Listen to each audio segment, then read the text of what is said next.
তো বন্ধুরা দেখো, এই যে ফুল আনতে গিয়েছিলাম, যে তোমরা আগের ভিডিওতে দেখেছো, কিন্তু এখন আমি ফুল দিয়ে কি করছি, এই যে মালা বানাচ্ছি। তো দেখো অনেকগুলি মালা বানিয়েছি, এই যে মালা, তারপরে এই যে গাজরা বানিয়েছি, হাতের বানিয়েছি, এই যে হাতে পরবো। আর এটা কেন বানাচ্ছি এটা তো বুঝতেই পারছো, কিন্তু আমরা তো এখন ভিডিও বানাই। তো সংসারে কাজ টাজ সেরে এখন আবার এগুলি কাজে বসে পড়লাম।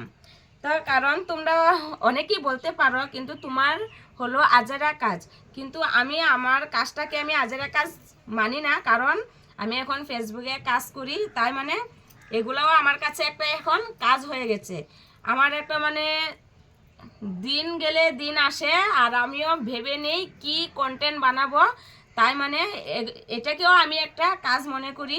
তো এখন ফেসবুকে কাজ তো তোমরা অনেকেই করো, আর আগে আমি ভিডিও বানাতাম বলে অনেকেই আমাকে অনেক ধরনের কথা বলতো, পাড়ার লোকেরা কম বলতো কিন্তু নিজের আত্মীয়রা বেশি বলতো। কিন্তু এখন দেখি সবাই বানায়, যারা যারা আমাকে বলেছে তারাও এখন ভিডিও বানায়। তো এখন যাওয়া আর একটু একটু আছে আমার নিজের একদম কাছের মানুষ অনেকেই আছে, মানে আমার ভিডিও তাদের মোবাইলে গেলে তারা অনেক হিংসে করে।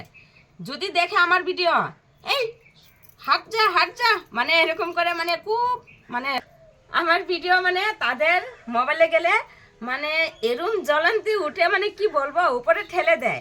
তো আমি তাদেরকে নিয়ে আমি কিছু মানে ভাবি না। 2 দিন আগ পিস তারাও ভিডিও বানাবে, এটা 100% গ্যারান্টি আছে।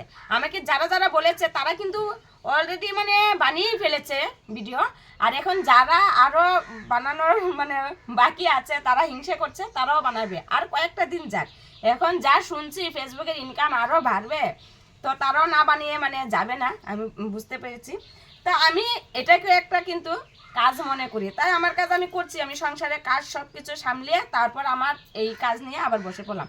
তো এখন সব কিছু রেডি করে এখন আবার রেডি টেডি হয়ে ভিডিও বানাতে যাব, রিলস ভিডিও। তো এখন হয়তো মানে বসন্তকাল, আর বসন্ত ভিডিও সবাই শ্যুট করছে। আমি 15 দিন ধরে এই ফুলগুলি খুঁজছি, আমি এগুলি ফুল পাবো তারপর আমি ভিডিও বানাবো। কিন্তু হ্যাঁ, আমি এখন পেয়ে গেলাম, আজ পেয়ে গেলাম। আর দেখো আমি এখন মালা টালা বানাচ্ছি, তারপরে আমি বিকাল টাইমে গিয়ে ভিডিও শ্যুট করব। তারপরে তোমরা কিন্তু অপেক্ষা থেকো আমার ভিডিও দেখার জন্য, আর সবাই একটু পাশে থেকো, ভালোবাসা দিয়ে একটু সাপোর্ট করো, এতটুকুই আমি চাই তোমাদের কাছে। তো আর ভিডিওটা কেমন হয়েছে অবশ্যই একটু কমেন্টে জানিয়ে যেও। তো এখন এতটুকুই, তারপরে সবাই অপেক্ষা থাকো বসে।